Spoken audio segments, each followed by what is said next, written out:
Alhamdulillahi Rabbil Alamin. Wassalatu wassalam ala ashrafil anbiya'i wal mursalin wa ala alihi wa ashabihi wa azwajihi wa dhurriyyatihi ajma'in. Subhanaka la ilma lana illa ma 'allamtana innaka antal alimul hakim. La hawla wa la quwwata illa billahil aliyyil azim. Rabbi shrah li sadri wa yassir li amri wahlul 'uqdatam min lisani yafqahu qawli. Allahumma iftah alaina bi futuhil 'arifin bik. Allahumma ja'alna min alladhina yastami'una al-qawla fayattabi'una ahsana. Allahumma 'allimna bima jahilna wa anfa'na bima 'allamtana wa zidna 'ilman nafi'an ya rabbal alamin. Wa na'udzu billahi min shururi anfusina wa min sayyiati a'malina. Man yahdihillahu fala mudilla lahu wa man yudlilhu fala hadiya lahu. Wa ba'du. Qala Syekh Musannif rahimahullah ta'ala wa nafa'na bihi bi ulumi fil darin amin. Kitab kita pakai muka surat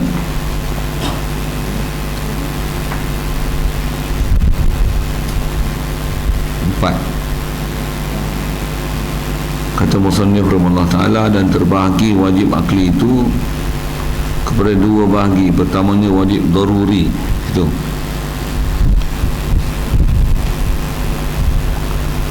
dan terbagi pula wajib akli itu kepada dua bahagi. Pertamanya wajib li ghairi, keduanya wajib zati. Hadirin sekalian, pertama sekali syukur kita kepada Allah Subhanahu wa taala, masih lagi Allah Subhanahu wa taala memberikan kelangsungan hayat kepada kita. Alhamdulillah.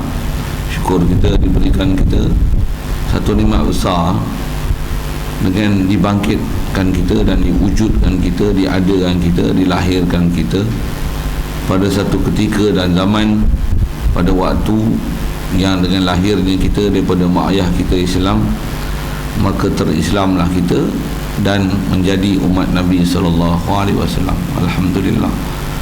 Lebih-lebih lagi syukur kita Allah Subhanahu wa taala jadikan kita dalam keadaan ada iradah, ada kehendaki untuk taat, ikut perintah dia, tinggalkan larangan dia. Alhamdulillah. Syukur juga Allah Ta'ala berikan kita satu kehendak dan semangat, keinginan untuk nak tuntut ilmu, nak belajar ilmu, kasih majlis ilmu, cinta majlis ilmu, haluba mencari ilmu, untuk terus nak faham ajaran Islam dan ajaran-ajaran Nabi SAW, khasnya perkara berkaitan akidah, untuk kita kenal Allah supaya kita boleh capai dia, kita faham dia, dan kita hidup dengan sentiasa mengingati dia dan mengiktiraf dia. Alhamdulillah. Syukur juga Allah Ta'ala berikan keupayaan dan kelapangan masa malam ni dapat kita hadir untuk solat maghrib berjemaah, dan dapat insya-Allah kita nak meneruskan bacaan kitab daripada kitab Aku Iman ni. Alhamdulillah, insya-Allah. Kata Musannif rahimahullah ta'ala, dan terbahagi pula wajib akli itu kepada dua bahagi. Pertamanya wajib li ghairi. Kata dia sekalian, apa yang kita nak sambung ni, satu lagi pembahagian wajib akli yang terdekat kita bicara, ada satu pembahagian hukum akal yang dipanggil wajib daruri nazari.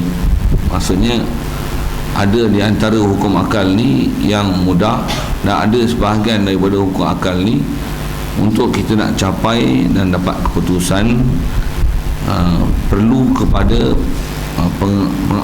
pengamatan, perlu kepada analisa, kena teliti, kena buat satu kajian, kena perhati baik-baik dan menggunakan perhatian yang sungguh-sungguh untuk kita boleh capai. Ada sebahagian daripada hukum akal ni sebegitu mudah saja untuk boleh kita faham. Dan apa yang kita duk sebut dan duk bicara mengenai pembahagian hukum akal ni adalah memang dasarnya nak membicara tentang hukum akal yang ada kita bicara dulu sedikit sebanyak. Bila kita nak membicarakan akidah ni, alat yang Allah Ta'ala beri paling besar pada kita untuk kita dengan itu boleh kenal Allah Ta'ala, boleh bezakan siapa makhluk, siapa Allah, Dengan bahasa lain, siapakah Khalik, siapakah makhluk, siapakah Allah, siapakah ma siwallah, siapakah yang istilahnya sempurna dan siapakah yang kurang. Dengan istilah lain juga, siapakah sebenarnya yang dia adalah nur, yang kita ni adalah zulumat. Dengan kurniaan akal yang Allah Ta'ala beri inilah, dan kita dalam proses untuk mengenali hukum akal dan boleh membezakan daripada hukum adat, begitu juga hukum syarak, untuk ataupun supaya kita boleh faham betul-betul akal yang Allah Ta'ala beri pada kita ni memang dia adalah satu alat besar untuk kita boleh kenal Allah Ta'ala, mengiktiraf pada dia apa sepatutnya diiktiraf, dan kepada kita apa sepatutnya, begitu juga kepada makhluk apa yang sepatutnya dinafikan daripada makhluk hendaklah dinafi, apa yang sepatutnya diisbat kepada Allah Ta'ala hendaklah diisbat. Itu perkataan umum tuan-tuan nisbah apa kita bicara ni, kerana kita gunakan hukum akal ni antara lain ialah terdapat adalah untuk memahami maksud kalimah la ilaha illallah. Pasal kita belajar hukum akal semua ni, insyaAllah dengan apa yang kita nak bicara, dengan apa dah bicara dulu, maksud dia tiada lain melainkan supaya kita boleh kenal betul-betul dan faham apa maksud yang kita duk faham la ilaha illallah. Di mana bila sebut la ilaha illallah tuan-tuan, ada dua perkara besar yang kita kena faham tu. Kalau kita selalu sebut dengan istilah Arabnya, ada istilah nafi, la ilah, ada nafi di situ, ada isbat di situ, illallah. Jadi apa yang nak dinafi dan apa yang nak diisbat mesti dipaham dengan betul, supaya hidup kita ni tuan-tuan, memang hidup kita ni sepatutnya sentiasa 24 jam kita hidup dalam keadaan mengisbatkan pada Allah Ta'ala dan menafikan daripada makhluk ini apa-apa yang nama uluhiyat, yang Allah sajalah yang memiliki uluhiyah.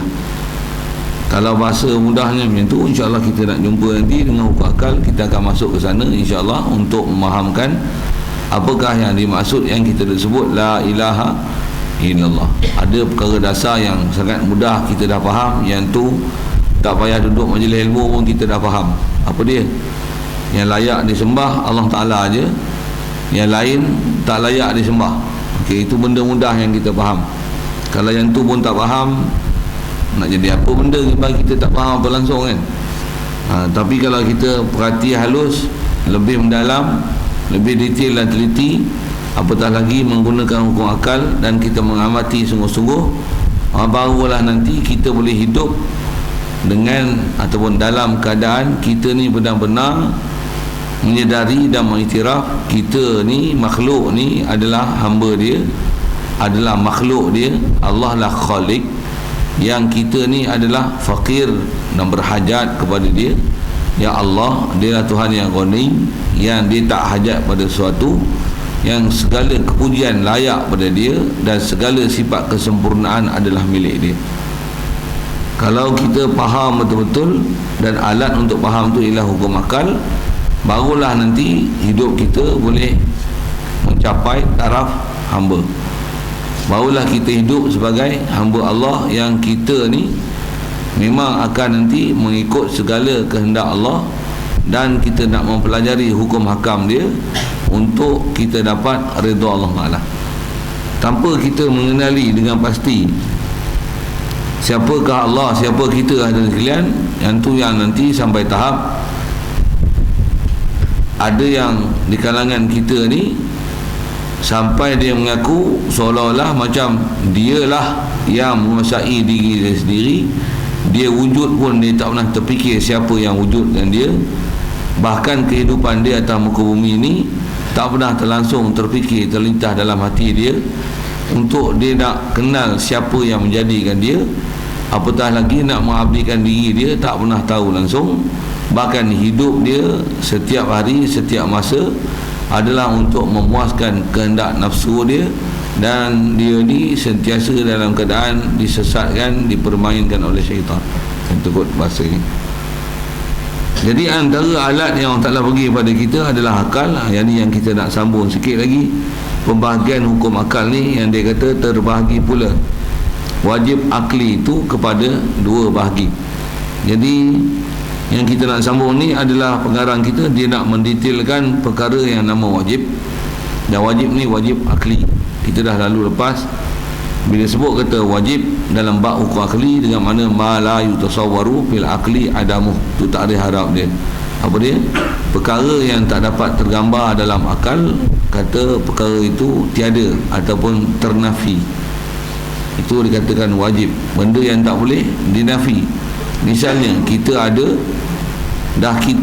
alam ni ada, mestilah yang mengadakan kita mengadakan alam ni ada. Betul. Walaupun Allah kita tak pernah tengok dengan mata, tapi boleh tak suluh dengan akal? Boleh. Kalau tuan-tuan tak boleh suluh dengan akal tu dia teruk lah tu. Yang ni yang kita nak guna akal ni. Dan dia kata yang kita nak bicara ni hukum akal yang wajib. Jadi saya sebut tu wajib lah tu. Misalnya kita ni hidup, selain pada kita pun ada lagi haiwan hidup, tumbuhan hidup. Dalam pada tu ada yang mati. Batu batan, kayu, air, udara. Yang ni bukan benda hidup tuan. Benda yang hidup, tumbuhan, haiwan. Dalam banyak-banyak haiwan paling istimewa insan. Ni adalah benda hidup. Kalau kita hidup, sikit renung itu, adakah kita menghidupkan kita? Kita hidupkan kita? Mustahil kita hidupkan kita. Pasal kita bukan ada keupayaan untuk menghidupkan kita. Betul, kita hidup sekarang, betul. Mestilah ada yang menghidupkan kita. Soal, adakah makanan hidupkan kita? Makanan, kita dengan makanan, siapa tinggi martabat lagi?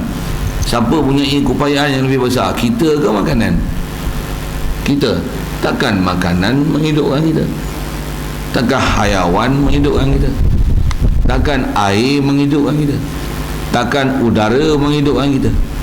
Pasal udara dengan kita, kita lagi tinggi martabat. Kita lagi mempunyai keupayaan yang besar untuk nisbah, ada keupayaan untuk memanfaat dan menghasilkan sesuatu. Takkan udara menghidupkan kita? Memang kita hidup perlukan udara, memang kita hidup perlukan makanan, memang kita hidup perlukan minuman, kita hidup perlukan tempat tinggal, kita hidup perlukan harta benda. Tetapi kena faham elok-elok atas kita bicara hukum akal. Kalau akal yang waras, tentulah akan dapat membuat satu keputusan. Walaupun kita berhajat kepada perkara-perkara macam ni, udara, makanan, minuman, matahari, tempat tinggal, duit, tetapi takkanlah matahari, makanan, minuman, udara ni adalah yang menyebabkan kita hidup, yang kita dengan makhluk-makhluk ni, dengan itu barulah kehidupan tu wujud ke kita. Macam tu kan? Walaupun tengok dari segi sudut perjalanannya, memanglah kita nak hidup perlu makanan, minuman, udara. Betul, nak boleh ada makan, minum, tempat tinggal, kena ada harta benda. Tapi takkan harta benda yang menghidupkan kita. Ni kata hukum akal ni. Jadi mesti ada yang menghidup kita. Betul. Jadi setuju tak memang bukan makanan menghidupkan kita? Setuju. Kalau ada orang yang ikut macam tu, macam mana? Maksudnya kepala otak dia tak betul lah cara berfikir. Kalau dia dah fikir duit lah menghidupkan dia, ada duit senang, duit boleh senangkan kita? Tak betul. Berapa ramai ada orang ada duit tapi makin susah. Dalam dua ada duit pun susah. Kita kadang-kadang sebulan 1,000, 2,000 pun susah nak habis. Ada orang sehari 5 juta dan habis. Jadi duit boleh senangkan kita? Tak. Siapa buat duit? Kita yang create duit supaya duit sah diperlakukan dengan nilai. Untuk kita yang buat kerja bodoh-bodoh sampai tak kenal Allah Ta'ala untuk mencari duit. Kelakar tak kita ni? Kelakar tak kelakar? Kelakar. Inilah dipanggil mainan hidup. Okay. Jadi bila dia ialah mainan, yang Quran sebut macam mana? Innamal hayatud dunya la'ibun walahwun wazinatun. kehidupan dunia ni innamal hayatud dunya la'ibun, dia adalah satu permainan. Siapa panggil permainan? Pasal kalau kita tengok kejar sana, kejar sini, macam main lah bola contoh. Sagi orang ni dapat, dia kuasai, dia menang. Sagi dia pas pula, orang ni pakai rebut pula pergi ambil kat dia. Sikit sagi saya bagi contoh permainan. Main bulu tangkis, siapa menguasai bulu tangkis boleh main netball, maksudnya bola net kat jaring, boleh macam-macam lontar belakang boleh, long drop, apa lagi, short drop, tak faham sudah, dengar saya kamu. Siapa yang boleh menguasai bulu tangkis, dia hebatlah tu ya. Inilah permainan. Innamal hayatud dunya, Quran sebut ni, Allah yang cerita, dia yang jadi yang kita. Takkan dia tak faham siapa kita? Takkan dia tak tahu apa kehidupan dunia? Innamal hayatud dunya laibun walahun. Dan dia kata permainan hidup macam ni, dia lah melalaikan dia banyak. Duk belek WhatsApp, tengok game, tengok Facebook, zaman lah ni lah kan. Lari ke sana kemari duit, apa matlamat hidup. Berapa orang mati tinggalkan harta benda, pangkat, anak, isteri, ketinggal. Kan dia laibun walahun, melalaikan tak? Sehingga kita lupa apa matlamat hidup kita, dan kita nak cari itu apa. Dan dia kata juga innamal hayatud dunya la'ibun walahun wazinatun. Kehidupan dunia ni adalah satu perhiasan. Perhiasan, tuan tahu apa perhiasan? Perhiasan ni ialah satu keadaan cantik yang bila kita tengok terpesona. Kita tengok kita punya kubah ni ada lampu, sebab lampu ni duduk sebelah batu tak nampak rupa lampu dia, macam nampak comel. Sabit tu je tuan-tuan terpikat. Kelakar jangan buat kelakar weh, lampu yang sama lah. Sabit dia menyorok tepi batu, nampak cahaya tak nampak lampu, macam nampak sikit tak. Itu je. Ini je kehidupan yang kita cari. Betul? Zinatun tak? Lagi ada apa? Quran sebut lagi. Innamal hayatud dunya la'ibun walahun wazinatun wa tafakhurun bainakum. Dan kata dia kehidupan dunia ni adalah bermegah-megah. Hang megah ke aku megah ke hang. Bainakum, ada bermegah-megah. Wa takasur, dan dunia ni ialah tempat untuk berlomba-lomba mencari, memperbanyak-banyakkan sesuatu. Banyakkan harta, banyakkan pangkat, banyakkan anak pinak, banyakkan apa saja, harta benda, kenderaan, tanah, kebun, duit. Betul? Pakat berlumba, betul tak? Celik-celik mata je macam tu. Wa takasurum fil amwali wal aulad. Jadi duk berlumba dan memperbanyak pada harta dan juga anak. Begitu juga pangkat, kebesaran. Jadi inilah kehidupan dunia. Begitu kita sebagai apa? Ada isyarat lain dalam Al-Quran, wa ma khalaqtul jinna wal insa illa liya'budun. Tidak aku ciptakan jin manusia melainkan akal yang ada Allah Ta'ala beri ni untuk apa? Supaya kita boleh kenal Allah Ta'ala. Dengan kita kenal dia, kita boleh menjadi hamba abdi kepada dia, boleh abdikan diri kepada dia.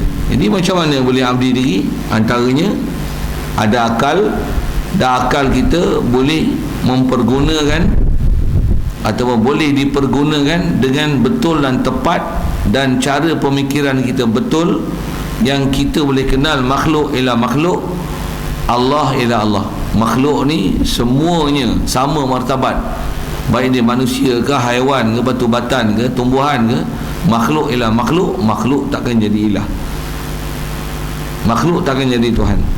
Siapa dua i'tiqad makhluk jadi Tuhan, memang sewil kepala otak. Macam mana Yahudi, Nasrani kata Nabi Isa anak Allah, Yahudi kata Uzair anak Allah. Bodoh. Pasal dia boleh faham makhluk, Nabi Rasul boleh upgrade jadi Tuhan, anak Tuhan. Tak betul, sewil kepala otak. Nabi ialah tetap Nabi.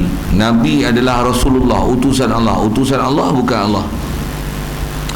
Kalau Nabi pun bukan Allah, tak boleh beri mudarat manfaat. Sekalipun macam Nabi Isa boleh menghidupkan orang mati, untuk makanan boleh hidupkan orang mati tak?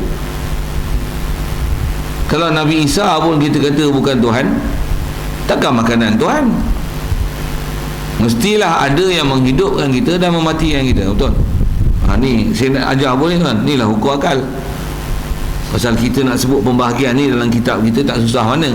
Saya saja sebut dalam bentuk kefahaman. Apa yang dikatakan hukum akal tu supaya kita faham ni ialah wajib akli. Kita mesti mengiktiraf bahawasanya memang hidup kita ni bukan yang menghidupkan kita makanan dan minuman, matahari, tumbuhan, pokok kayu yang mengeluarkan oksigen, dengan itu kita boleh bernafas. Yang ni kita tengok peraturan dunia saja. Yang disebut tadi ada laibun, walahun, wazinatun. Tapi bukanlah ini yang menghidup dan mematikan kita. Mestinya. Kalau kata yang tu boleh menghidup dan memati, cuba tengok matahari. Matahari sendiri dia sendiri hidup dengan sendiri ke ada yang menghidupkan dia, dengan mana menyalakan dia, yang menyebabkan dia boleh terbakar, yang sampai pada dulu sampai sekarang tak henti-henti terbakarnya dia buat dia boleh? Mustahil, betul tak? Jadi matahari walaupun dia hebat, walaupun kita berhajat pada matahari, matahari pun berhajat kepada sesuatu. Jadi dia still makhluk. Makhluk ialah makhluk bukan Tuhan. Kita memang berhajat kepada matahari, tapi jangan sampai sembah matahari. Ada juga orang sembah matahari. Nampak? Kenapa ni? Kerana kepala otak sivil tak mengenal makhluk ialah makhluk, ilah ialah ilah. Punca dia apa kan? Akal, cara berfikir. Satu ulama ajar kat kita dalam bentuk kita mengaji sifat 20 ni. Mula-mula yang didedahkan pada kita tu yang dia ajar hukum akal. Ada wajib mustahil harus, ada daruri nazari. Yang ni dia nak sebut mengenai ada wajib li ghairi dan ada wajib taati. Baik. Jadi sekali lalu saya dah sebut dah, ingat yang kita balik mengenai pelajaran wajib akli itu, yang kata akal kita memang menerima kalau kita hidup mesti ada yang menghidupkan kita, dan pastinya yang menghidupkan kita bukanlah makhluk. Pasti. Kalau tak pasti, yang tu yang kita dah belajar lepas. Ada benda susah betul tak? Ada orang kata memanglah pasti, tapi takkan makan ni tak ada apa-apa kot. Memang makan ni ada something, tapi bukan makanan yang menghidupkan mestinya. Kalau makanan menghidupkan, setiap orang makan hidup. Tapi ada orang makanlah menyebabkan dia mati. Betul? Tuan faham tak faham saya cakap apa? Ada orang makan yang makanlah menyebabkan dia mati. Betul? Ada orang yang makan menyebabkan dia hidup. Jadi siapa yang menghidup dan memati ni? Takkan makanan. Overdose tu, ambil lebih bahan makanan tu menyebabkan mati. Overdose tu apa? Lebih gula, lebih lemak, lebih kalsium, lebih ni, yang tu mematikan kita. Masih kalsium makhluk, pula tu benda tak bernyawa. Takkan dia mematikan dan menghidupkan? Biar benar kita. Inilah tuan antara istilahnya benda-benda yang kita renung keliling kita, supaya kita boleh faham dan kita dapat kenal siapa sebenarnya yang dalam kehidupan kita ni yang memainkan peranan besar untuk berlaku kehidupan yang boleh menghidup dan mematikan. Satu, kalau kita buat keputusan tu, memang dalam akidah pun kita pun beriman lama dah, tentulah yang menghidup dan memati ini tiada lain melainkan hanya Allah. Dia yang yuhyi wa yumit. Dia saja yang boleh menghidup dan memati. Dia yang tukhrijul hayya minal mayyit wa tukhrijul mayyita minal hayy. Engkau saja ya Allah, kita iktiraf tu. Allah Taala suruh kita iktiraf dalam Quran. Engkau lah tukhrijul hayya minal mayyit, yang boleh mencipta makhluk. Yang makhluk ni tukhrijul hayya minal mayyit, boleh keluarkan benda hidup daripada benda mati. Apa dia benda hidup boleh keluar pada benda mati? Telur kan misalnya, benda mati, bukan benda hidup. Disebabkan faktor suhu, ada oksigen, ada kelembapan, ada suhu tadi haba lah, ada oksigen, dalam tempoh masa yang tertentu, suhu pula dalam kadaran suhu yang tertentu, maka telur ni jika ada berlaku persenyawaan pada dia, telur ayam tu misalnya, dalam tempoh 21 hari dia akan keluar membentuk seekor haiwan. Asalnya ada putih telur, kuning telur. Siapa yang boleh mengeluarkan dan menjadikan putih telur, kuning telur jadi ayam? Siapa? Takkan haba, takkan lampu, takkan ibu ayam. Ibu ayam orang tak pakai lampu je lah ni, oven, oksigen, kelembapan. Kita boleh buat incubator tu kan. Tuan-tuan tak faham, dengar saya sebut, boleh menetas tanpa ada ibu ayam, boleh. Cek pula telur ni telah disenyawakan ada benih tak ada benih, boh dalam tempat dengan sabab-sabab yang tertentu, menetas keluar ayam. Siapa yang mengeluarkan ayam daripada telur? Allah. Wa tukhrijul mayyita minal hayy, dan juga Allah lah yang mengeluarkan benda mati daripada benda hidup. Contohnya apa? Telur keluar daripada ayam. Memang ulama-ulama tafsir kita tuan-tuan, dia bagi huraian contoh tu macam tu kan. Ayam boleh keluar daripada dia hidup, boleh keluar daripada dia benda mati, dan daripada benda mati yang ada pada dia boleh keluar hidup pula. Mesti ada yang menghidup. Pastinya bukan ibu ayam yang menghidupkan anak dalam telur ayam itu, bukan. Jadi kalau gitu, siapa yang menghidupkan? Mesti ada yang menghidup, dan menghidup tu ialah Allah. Ni yang kalau nisbah berfikir tuan, memang antara metodologi Quran, Allah Subhanahu Wa Taala memberikan seranan yang cukup besar pada kita supaya kita menjadi ulul albab, menjadi orang yang mempunyai akal, supaya berfikir untuk mengisbatkan dan mengenali Allah Subhanahu Wa Taala. Okey. Ya, semua tu saya dah syarah tuan-tuan, ialah supaya kita ada keupayaan berfikir dan boleh mengenung, dan dengan itu kita boleh kenal dan iktiraf makhluk ialah makhluk, Allah ialah Allah. Okey. Itu tujuan saya sebut semua tu. Baik, di atas apa kita bicara kitab ni terbahagi pada dua. Tengok boleh faham tak boleh faham istilah dia sebut. Pertamanya dipanggil wajib li ghairi. Terjemah asal tu wajib bagi yang lain. Maksud wajib bagi yang lain ni wajib kerana yang lain. Apa maksud wajib kerana yang lain? Maksudnya perkara ni dia jadi wajib, dan wajib pun wajib akli, tapi dia bukan perkara asal. Wajibnya perkara yang dia sebut wajib li ghairi ni ialah wajib disebabkan ada satu perkara lain yang menyebabkan dia jadi wajib. Khas dia nak sebut ni adalah bab-bab ketuhanan lah, pasal Allah yang menentukan perkara tu jadi wajib, maka kerana itulah jadi wajib. Asalnya perkara ni harus saja pada akal, tapi bila yang menentu tu dan membuat keputusan itu adalah Allah Ta'ala, maka dia jadi wajib, dan istilahnya wajib akli li ghairi. Tengok elok apa dia. Contoh kata dia, seperti wajib lagi akan ada hari kiamat, dan wajib tiap-tiap orang Islam masuk syurga, 2, dan kekal dalamnya, 3, dan wajib orang kafir itu masuk neraka, 4, dan kekal orang kafir dalamnya neraka, 5. Maklumat ni kalau kita perhati macam kita biasa dengar ya tuan-tuan, tapi dia sebut ni nak menunjukkan pengkelasan.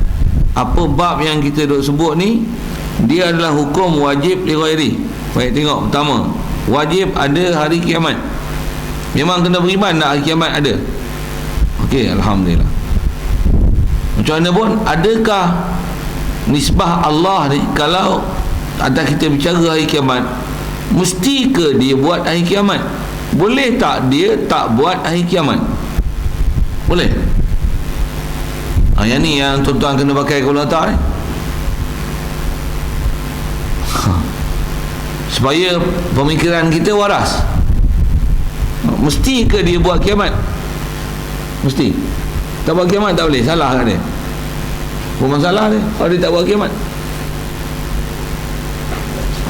Siapa yang menentukan kiamat tak kiamat ni? Dia betul tak? Untuk adakah wajib dia buat kiamat? Kalau dia tak buat kiamat boleh? Tuan-tuan pun tak tahu nak jawab. Oh, problem ni. Kalau tak reti nak jawab ni, memang tuan-tuan tak reti. Memang tak pernah ada pendedahan hukum langsung. Memang kita faham hari kiamat wajib beriman. Okey, kita bukan cerita bab beriman ni, kita cerita bab hukum akal. Wajibkah Allah Ta'ala? Kita cerita pun disebabkan perbuatan Allah Ta'ala. Kan kiamat ni makhluk, betul? Allah yang buat kiamat. Wajib ke dia buat kiamat? Boleh tak dia tak buat kiamat? Boleh.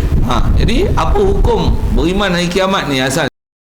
Kalau sebelum cerita beriman tu, kiamat tu sendiri, apakah hukum nisbah Allah dia nak buat kiamat ataupun nak tentukan kiamat ni berlaku ke tak berlaku? Adakah perkara itu wajib pada dia? Tidak. Itu apa hukumnya? Harus. Gitu juga ada nanti makhluk ni, ada Islam ada kafir je lah. Wajib ke dia buat orang Islam semua? Kafir semua? Ikut dia nak buat siapa dia? Bila ikut dia nak buat siapa? Boleh tak nanti yang kafir dia boleh dalam syurga, yang Islam dia boleh dalam neraka? Boleh tak? Ikut dia. Apa masalahnya? Dah tadi pun ikut dia, mesti semua ikut dia. Jadi asalnya harus. Dah orang Islam masuk dalam syurga, kekal dalamnya. Boleh tak kekal? Ikut dia. Semua tu atas keputusan dia. Jadi kalau kita perhati 5 perkara disebut tadi tu, semua tu asalnya adalah harus pada akal, bukan wajib. Kita cerita ni hukum akal lah. Dia harus pada akal. Macam mana pun, siapa yang menjanjikan kiamat tu? Okey, bila Allah Ta'ala dia menjanjikan sesuatu, dengar, dia Tuhan dia tak? Aib tak jika dia janji sesuatu tapi dia tak tunaikan janji?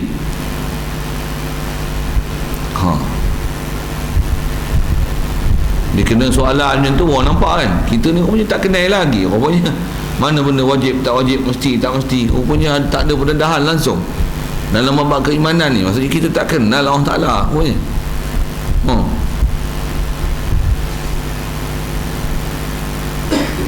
Jadi atas kita bicara hari kiamat tu,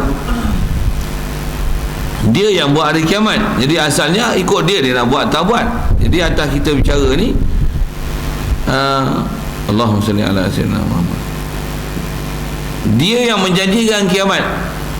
Aib tak kalau dia janji tapi dia tak tunai? Tak aib.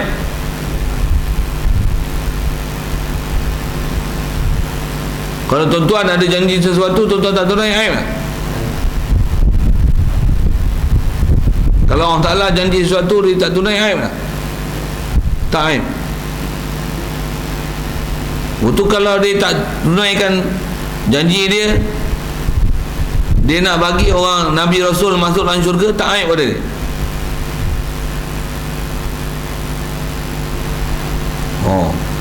Saja saya lontar tu supaya inilah gunakan berfikir.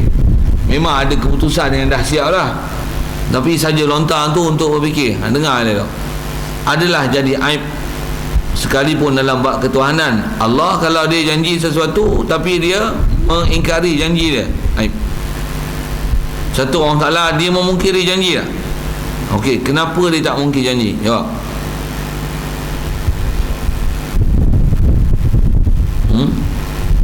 Kenapa dia tak mungkir janji? Pasal mungkir janji aib. Satu, dia la yukhliful mi'ad. Allah la yukhlifu wa'dah. Kalau fakta Quran, memang Quran sebut Allah Ta'ala dia tak akan menyalahi janji dia. Okey, kita memang itikad Allah Ta'ala memang tak menyalahi janji. Baik, kita sebut ni cuma atas pandang view, pandang pada sudut berfikir. Kalau dia menyalahi janji, apa pasal? Menyalahi janji aib. Jadi bila dia janji hari kiamat nak berlaku, habis-habis tak jadi kiamat, macam aib tak? Kehidupan kita jadi kelakar. Kenapa jadi kelakar? Kita punya payah, susah payah buat amal, katalah gitu, untuk di akhirat, tiba-tiba akhirat tak jadi. Macam kelakar. Adakah Allah Ta'ala buat kehidupan ni buat kelakar-kelakar? Allah Ta'ala dia cipta langit bumi ni mesti dengan hak. Dia tak buat dengan sia-sia.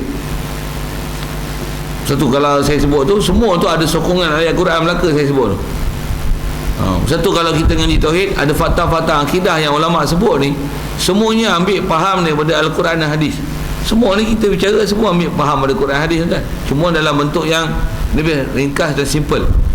Kalau semua tu saya pengarang kita di bawah ayat Quran dan hadis, tontonlah tumpah pula. Ringkas macam ni pun tak boleh nak faham. Bawa pula ayat Quran bukan boleh faham semua. Sikitlah dengan bahasa gitu. Baik macam mana pun ambil kepada mudah tu. Hari kiamat memang dia janji. Jadi bila dia janji, asalnya ikut dia nak buat kiamat tak kiamat. Kita pun dah faham dah tu. Tapi oleh kerana janji dia, bila dia kata dia nak buat kiamat, walaupun kiamat ni asalnya harus, sekarang bila dia janji, wajib tak berlakunya kiamat? Wajib. Wajib apa nama itu? Wajib akli li ghairi. Dia lah perkara wajib, dan wajib pun wajib akal. Pasal apa akal? Pasal benda ni takkan boleh menyalahi. Cuma wajibnya dia bukan asal-asal berlakunya kiamat ni perkara wajib. Pasal asalnya kiamat ni ialah perkara harus. Tapi oleh kerana dia melibatkan bab janji Allah Ta'ala kepada kita, maka dia jadi wajib akli. Cuma wajib akli ni bukan asal, dia adalah dengan sebab janji, dia panggil wajib akli li ghairi. Boleh? Itu bab hari kiamat. Begitulah juga orang Islam masuk syurga, dan orang Islam masuk syurga kekal abadi selama-lamanya. Boleh tak orang Islam dia pun dalam neraka? Ikut dia lah. Tapi macam tu ke janji dia? Tidak. Siapa yang dalam hati dia ada iman walaupun zarah, sebesar zarah, pasti masuk syurga. Dia jamin tak? Bila jamin, pasti tak dia buat gitu? Ada tak dia buat kita sia-sia, buat kelakar-kelakar? Tak. Memang betul janji Allah Ta'ala, betul tak? Yakin tak kita? Mesti yakin. Wajib yakin tak? Apa dalil bukti wajib yakinnya kepada janji Allah Ta'ala? Pasal dia hantar Nabi Rasul untuk menunjukkan perkara ni benar, pasti berlaku, dan dia tidak akan menyalahi janji dia. Dan semua orang kena yakin dengan janji dia. Walaupun perkara tentang balasan di akhirat, syurga, neraka ni tak boleh nampak dengan mata, tapi boleh dapat dengan suluhan akal. Apa dia? Nabi Rasul datang dengan mukjizat, membuktikan atau nak menceritakan kepada kita benarnya hari kiamat esok dan segala balasannya antara syurga neraka. Dan ke syurga ni ialah orang beriman, ke neraka ni ialah orang kafir, kekal abadi pula kedua-duanya dalamnya. Yang ni siapa buat cerita ni? Nabi Rasul, betul tak? Jadi benar tak Nabi Rasul? Benar. Untuk pastikah akan orang Islam masuk syurga, kekal dalamnya? Ya. Kafir ni akan masuk neraka, betul tak? Kekal dalamnya, betul tak? Betul. Yakin? Akan berubah tak macam ni? No. Mandatory. Asalnya wajib ke? Tidak. Asalnya harus. Untuk wajib apa namanya ni? Wajib akli li ghairi. Kita hidup sekarang, betul tak? Akan mati tak? Wajib ke kita mati? Wajib apa namanya tu? Wajib akli li ghairi. Kalau ikut boleh tak? Allah Ta'ala tak bagi mati kita? Boleh tak? Memang mati ke memang tak mati? Ke memang boleh jadi mati, boleh jadi tak mati? Memang mati, betul. Mana janji? Kullu nafsin, pandai. Untuk mati ni asalnya harus. Nisbah Allah Ta'ala nak jadikan kat kita. Jangan kata mati itu harus. Hidup kita ni pun harus pada Allah Ta'ala untuk dihidupkan kita. Betul tak? Ke wajib dihidupkan kita? Tidak. Harus saja dia nak jadikan kita. Bila dia dah jadikan kita, harus juga untuk dia nak matikan, harus juga untuk dia nak kekalkan hidup. Betul tak? Okey, kalau gitu pasti ke mati? Pasti. Kenapa pasti pula? Wajib akli li ghairi. Pasal apa? Janji dia. Dia menyalahi janji tak? Jawab elok. Kenapa dia tak menyalahi janji?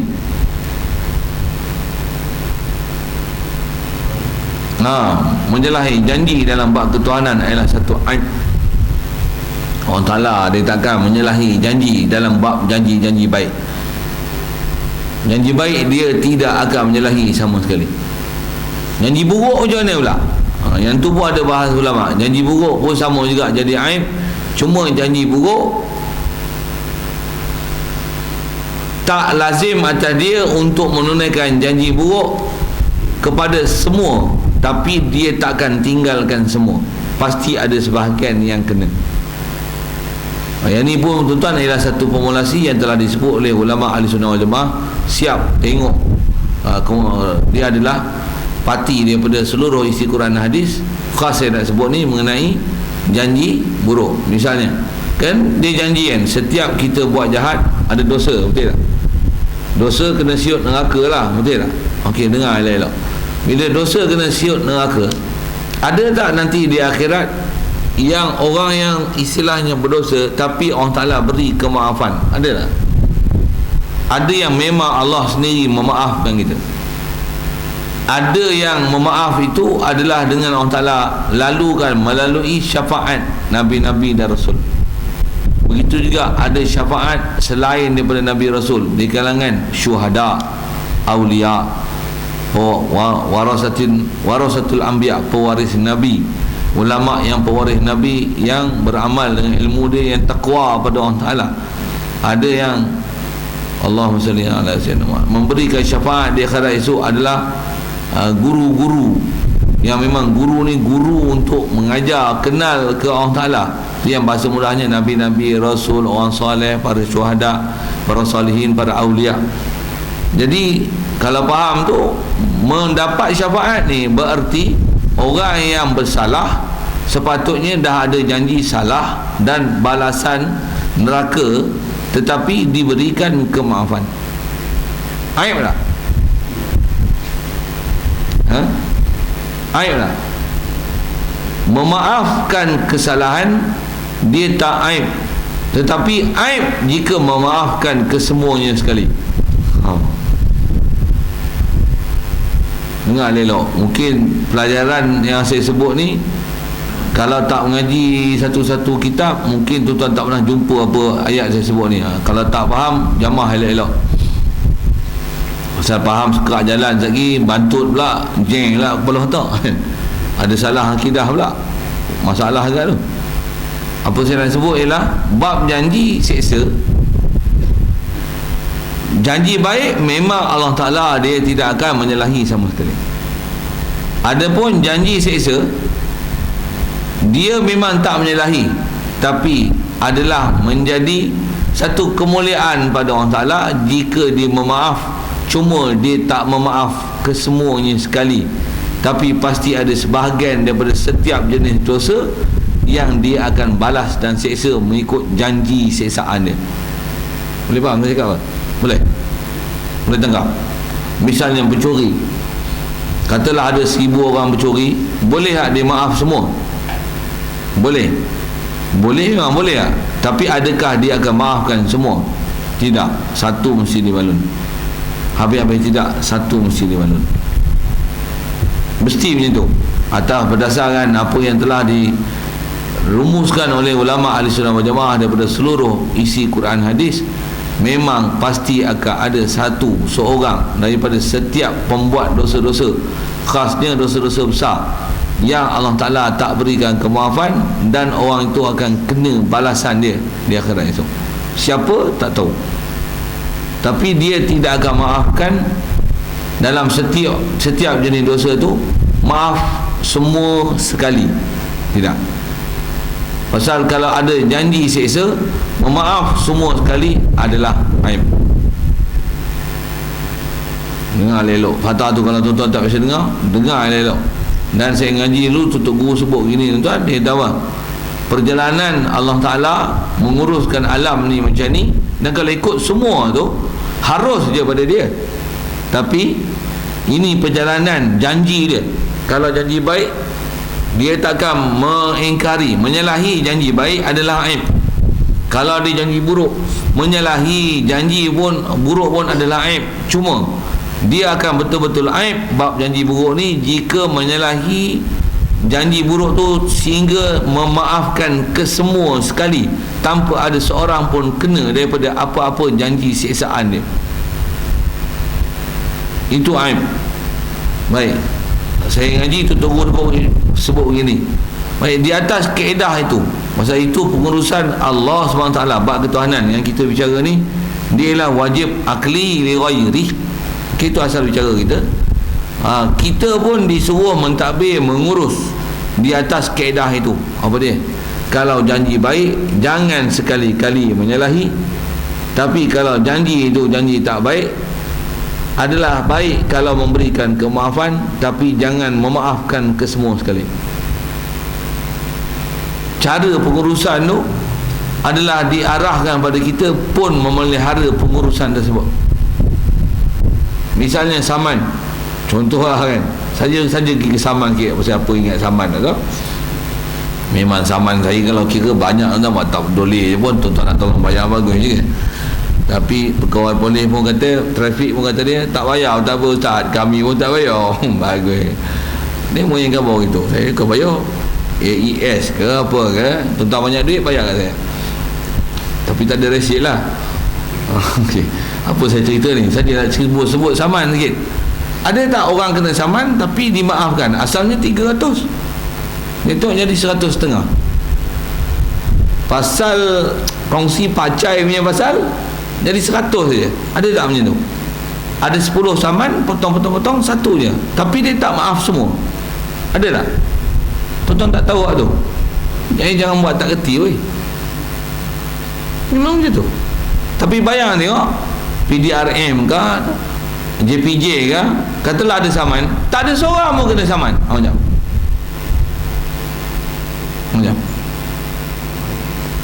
satu hal, apa akan jadi undang-undang tu? Undang-undang tu akan jadi apa? Alah JPJ. Sambut ayat belakang. Janji je saman. Seorang tak ada saman je. Orang langgar tak undang-undang? Orang langgar. Memang kalau dia kenakan saman pun memang ada orang langgar undang-undang. Tapi orang takut tak? Pasal apa takut? Jawab. Takut yang kena tu dia. Walaupun boleh jadi kemaafan tu kat dia, tapi takut yang kena tu dia. Ni nisbah pengurusan. Tapi kalau janji BRIM nak bagi setahun 1,000 tak bagi, aib tak? Mampu orang tak pakar BN lepas ni. Faham saya cakap apa ni? Faham? Satu, janji ditepati tak? Yang tu dia ungkit tu, kita telah memberi bantuan BRIM untuk rakyat Malaysia, menunjukkan kita prihatin dengan rakyat. Setahun RM1,000 tuan. Boleh lah daripada tak ada langsung kan. Apa saya cerita ni, macam marah saya bunyi. Tak, saya nak cerita prinsip. Satu, kita kalau ada janji apa-apa dengan anak, kalau janji baik, pastikan jangan mungkir. Tapi kata, kau orang tak buat ni apa? Balun, tengok. Tak balun pun. Jangan tak pernah balun seumur hidup. Anak kata apa? Jawab. Tuan-tuan jawab. Kalau mak bapak tuan-tuan macam tu. Alah, mak bapak aku ni getar je, bukan pernah balun pun. Betul tak? Leceh tak kita? Leceh tak leceh? Leceh. Cuba ada sekali kita pernah balun, dia takut tak? Sagi dia naik barang dia balun tak habis makan kita. Pengurusan tu lah manusia ambil pada mana? Ambil daripada akidah kita kepada Allah Ta'ala. Tentu ke Allah Ta'ala ni kita memang kena takut sungguh dengan seksa dia. Pasal apa? Dalam ramai-ramai dia ampun, antara dia tak ampun tu kita. Allah, kita mana tahu kan? Tapi jangan tak tahu, kalau dia janji baik macam mana, tiada siapa yang dia akan menzalimi hak yang walaupun kita boleh buat taat ni, hak kita ke? Attack kucing hak kita. Semua adalah limpah kurnia dia. Tapi dia janji pasal lalu kat kita, dia nak bagi balasan baik. Dia bagi tak? Dia bagi tak? Bukan saja dia bagi, dia ganda lagi setiap satu kebaikan 10 dia bagi. Adil lah Allah Ta'ala. Bukan adil, sangat pemurah. Hak dosa dia maaf tak? Maaf. Memang dia balas, tapi dimaafkan lagi. Betapa adilnya dia, betapa pemaafnya dia. Tapi jaga, entah-entah yang kena tu kita. Okey, sikit. Yang ni nak bicara wajib akli. Apa yang saya sebut saat ni pelajaran ni tuan-tuan, kalau tuan-tuan tak pernah dengar pelajaran apa saya sebut ni satu hal, tapi yang ni memang ialah sebahagian daripada akidah ahli sunnah wal jamaah yang ulama ambil daripada seluruh inti Al-Quran dan hadis. Itu dia punya formulasi dia. Apa dalam matan juara dia kata, fa in yusibna fa bi mahdil fadli wa in yu'adzib fa bi mahdil adli wa bi ijtinabin lil kaba'ir tughfaru sagha'iru wa jal wudu yukaffiru. Lupa dah. Jadi ada sebut tu dalam matan syair tu nak menunjukkan ini adalah akidah-akidah yang muktamad yang telah diambil daripada fahaman seluruh isi Quran hadis. Ni kesimpulan dia. Atas kita bicara ni tuan-tuan, nak cerita wajib li ghairih tu, hari kiamat, orang Islam masuk syurga, kekal dalam syurga, orang kafir masuk neraka, kekal dalam neraka. Yang ni adalah janji-janji Allah Ta'ala yang asalnya perkara ni semua harus saja disebab Allah Ta'ala nak buat, pasal dia berkaitan dengan perbuatan Allah Ta'ala kepada makhluk. Tapi dalam bab janji berbuat, adalah jadi aib jika janji tak ditepati, apatah lagi janji itu janji baik. Kalau janji itu janji buruk, juga aib jika tidak ditepati, jika tidak dilaksanakan janji buruk itu sekaliannya sama sekali. Setidak-tidaknya pasti akan ada dalam bab janji buruk seorang daripada setiap kumpulan yang pelaksana benda-benda yang nama maksiat ni, yang pasti Allah Ta'ala balas untuk menunjukkan janji dia tak pernah mungkir. Walaupun ada sebahagiannya yang memang buat salah, tapi dia beri kemaafan tu harus berlaku daripada dia.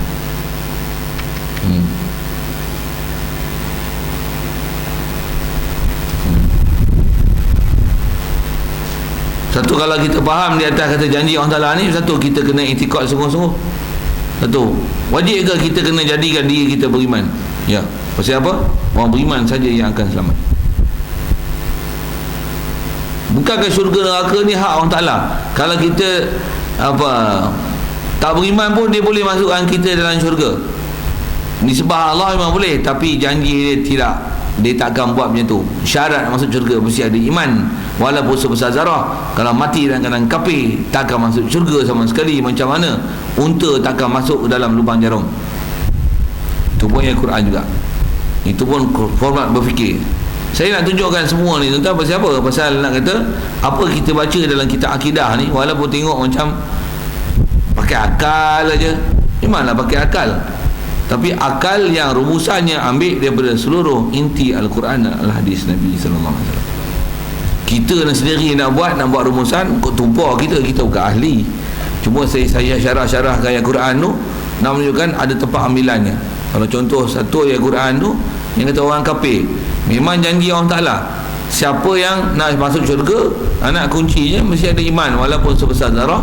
Kalau tak ada iman sama sekali, Quran kata apa? Orang kafir ni la yadkhulunal jannata hatta yalijal jamalu fi sammil khiyat.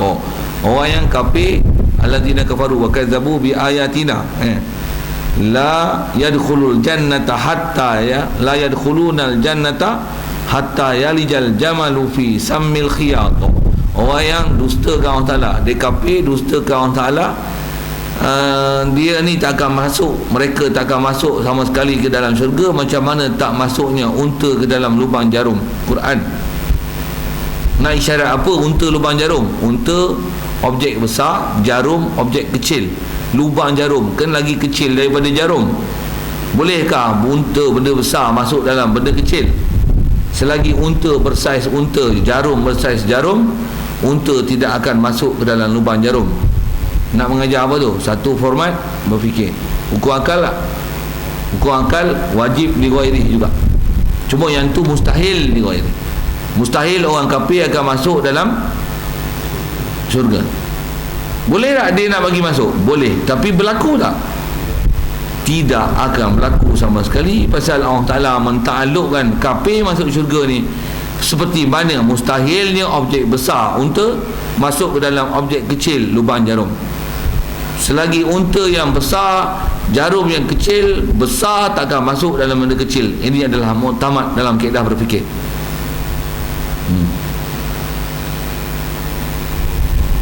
Kalau sendiri kita ambil faham pada Quran, boleh tak? Cerit tak? Terima kasih tak para ulama tolong buat rumusan untuk kita. Itu pun ada orang tak mau mengaji kita tauhid, tuan-tuan. Sebab apa? Kita nak mengaji yang asli, Quran hadis. Kelakar. Bila baca-baca, buat keputusan pelik-pelik pula. Kata dia, neraka pun Allah Ta'ala kalau dia nak hapus, dia akan hapus. Itu kita macam mana? Terpulang pada Allah Ta'ala, dia nak hapus atau tak hapus. Kepala otak kau wajib itikad neraka memang ada dan neraka akan kekal abadi selama-lamanya. Tu pasal janji dia. Tu wajib li ghairi, wajib akli li ghairi. Syurga pun boleh dibinasakan, boleh tak? Tapi dibinasakan tidak? Tidak sama sekali. Pasal apa? Syurga dan neraka adalah dua makhluk yang pasti dia akan kekalkan, dia tak akan binasakan selama-lamanya, kekal abadi, abad dan abada. Wajib kita beriman itu pasal dia ialah wajib akli li ghairi. Siapa-siapa mengingkari akidah ni kufur tanpa khilaf ulama. Itu kadang-kadang kita dengar ada orang mengajar Quran hadis, nampak macam betul tapi sewil. Jadi apa kayu ukur dia? Tengok apa kayu ukur yang telah dirumuskan, yang telah diformulasikan oleh ulama ahli sunnah wal jamaah dia. Jadi kita duk bercara ni adalah. Jadi ada namanya wajib li ghairi. Apa dia tuan-tuan? Banyak benda lah. Yang ni dia bagi sebagai contoh. Ini banyaklah kita kena belajar untuk faham apa dia wajib li ghairi itu. Baik. Yang keduanya wajib zati.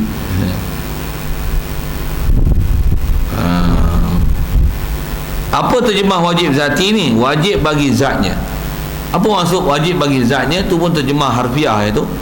Maksudnya diri perkara itu sendiri memang wajib, dan wajibnya perkara itu bukan dikeranakan oleh janji baik ataupun wa'dun ataupun wa'id daripada Allah Ta'ala. Tak ada. Memang perkara itu sendiri wajib, dan akal yang waras tidak akan mengingkari perkara ini pada asal-asal lagi. Adapun yang tadi wajib li ghairi tu, dia bukan perkara wajib pada akal pada asal, tapi perkara yang nama wajib li ghairi ini pada asal adalah harus, dia ialah jaiz akli. Tetapi disebabkan faktor wa'dun dan wa'id, saya sebut dengan rumusan ringkas je, maka akan jadi wajiblah apa yang wajib disebabkan janji. Itu dipanggil wajib li ghairi. Kiamat, syurga, neraka, lebih kurang sekali lalu sebut itu. Ada pun wajib zati ni, maksudnya memang perkara tu wajib. Siapa kata tak wajib memang bodoh gila punya, dan tak perlu pada lihat kepada faktor janji dalam Quran hadis apa dia yang Allah Ta'ala janjikan. Bahkan akal, dengan semata-mata akal pun sudah boleh bawa keputusan dan boleh berfikir dengan waras tentang sabitnya perkara itu. Yang inilah wajib li zati. Okay. Wajib zati, dan dia terbagi kepada dua. Pertama dipanggil wajib zat mutlak. Okey. Wajib zati mutlak ni maksudnya memang dia perkara tu wajib, dan memang dia mutlak, maksudnya wajib dia tu bukan ada disebabkan satu faktor ataupun perkara lain. Contoh dia bagi seperti wajib bagi zatnya, dia asal terjemah wajib zati mutlak tu wajib bagi zatnya semata-mata dengan tiada qaid. Itu terjemah tu, wajib zati mutlak. Seperti wajib ada zat Allah Ta'ala. Allah Ta'ala ada tak dia? Ada dia tu ada apa? Ada zat dia. Wajib ke? Lah. Kenapa? Kerana bila sebut kata ada Allah, mestilah ada Allah tu ada zat Allah. Pasal Allah ni nama. Istilah disebut dalam kaedah-kaedah bahasa Arab ni, setiap nama isim mesti ada musamma. Nama mesti ada tuan punya nama. Kalau katalah ada nama seorang Datuk Seri Najib contoh, mesti ada tuan je tak? Kalau tak ada tuan, masakan nama ada? Harimau mati pun meninggalkan belang. Boleh faham saya sebut apa? Itu pepatah Melayu tu. Manusia mati meninggalkan nama. Kalau nama ada, maksudnya suatu masa dulu pernah wujud zat dia, Allah. Cuma Allah dia tak mati. Tapi bila sebut Allah, itu nama dia. Bila nama dia sabit, apa faham? sabit zat Allah Ta'ala.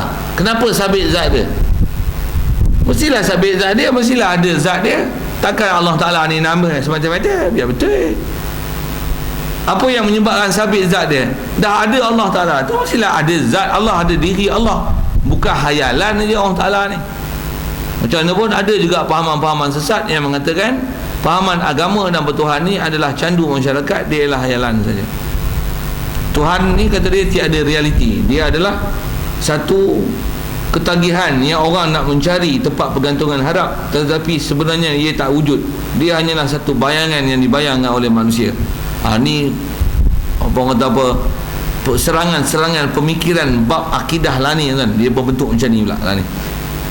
Sebab begitu banyak liberal, pluralisme, sampai etisme, balik macam dulu, macam bengong balik pahaman tak bertuhan ni. Sampai dia kata kalau Allah Ta'ala yang tentukan malaikat, syaitan, iblis Allah Ta'ala bagi jadi, Tuhan terlalu zalim. Kenapa? Semua ni adalah tentuan qada dan qadar dia. Dia yang menentukan pencuri, perompak, perogol.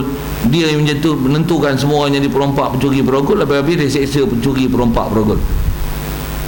Ada kepala otak orang macam ni. Satu zaman lah ni tuan, zaman cabaran sungguh. Tambah cabaran tu ada di tangan tuan-tuan. Ada apa? WhatsApp, Facebook, Google. Tuan buka aja, tuan tengok channel-channel yang sewil, maka sewil lah tuan-tuan. Tidak ada jamin dalam WhatsApp semuanya betul dan beriman. Tidak ada jamin dalam Facebook semuanya lah benar dan iman. Tak ada. Tiada jaminan dalam Google semuanya adalah Tok Guru, tapi adalah Tok Garu sebenarnya. Jaga kan. Ini cabaran zaman sekarang jadi kan. Sama kita tengok sama je rupa, tapi akidah lain, pemikiran lain, cara faham lain. Saya tengok keliling kita, dia pecah dia. Dulu biru pekat, perah, pecah biru cair. Dah biru cair sekarang perah pula, pecah pula lagi, sampai color pun tak ada lagi. Ada hijau pekat, lepas tu jadi pula jingga kan. Lepas tu color apa pula lagi saya tak tahu lah pula nak buat color tu. Saja saya sebut color apa ni. Setiap hari macam mana alam ni dia akan hancur dan pecah. Macam itulah manusia akan hancur dan pecah lagi. Satu je yang selamat. Rasulullah isyarat ma'ana alaihi wa ashabi, yang disyarat oleh ulama sebagai istilah ulama ahli sunnah wal jamaah, mesti ikut di atas perjalanan ahli sunnah wal jamaah. Satu bila nak dapat ahli sunnah wal jamaah ni macam mana tuan-tuan? Tuan-tuan mesti pergi belajar daripada orang-orang yang memang pahaman di ahli sunnah wal jamaah, baru tuan-tuan akan dapat pahaman ahli sunnah wal jamaah. Tuan-tuan belajar daripada pahaman orang W, tuan-tuan dapat W. Tuan-tuan ikut daripada pahaman yang daripada S, tuan-tuan jadi S. X, Y, Z, tuan-tuan pun jadi X, Y, Z juga. Saja saya gunakan bahasa ringkas itu, fahamlah maksud saya apa-apa kan. Tuan-tuan nak syarah ke mana, pergi lah W, S, Y, Z apa kan. Punya pasal lah kan. Tapi dia kata apa? Siapa guru tuan-tuan, itulah tuan-tuan.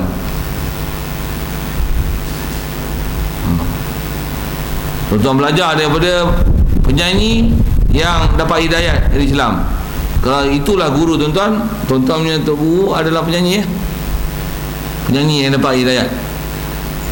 Lepas tu, ialah hidayat nak pakai tudung, nak menyanyi lirik dia ni, tapi masih menyanyi. Masih duk atas petah. Masih campur lelaki perempuan, duk tergelak ha atas petah. Tak jadi.